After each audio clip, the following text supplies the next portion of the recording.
ازاي يعني؟ ولنفرض ان الفان في هانتر مش 30 سم، 30 ونص، 30 31 سم.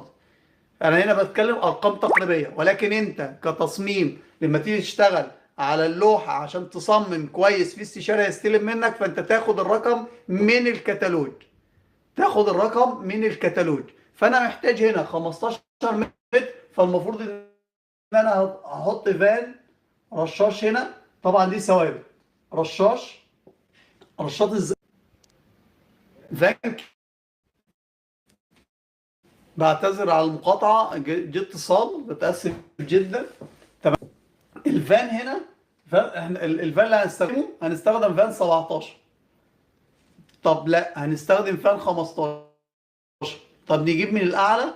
فان 17 هيديك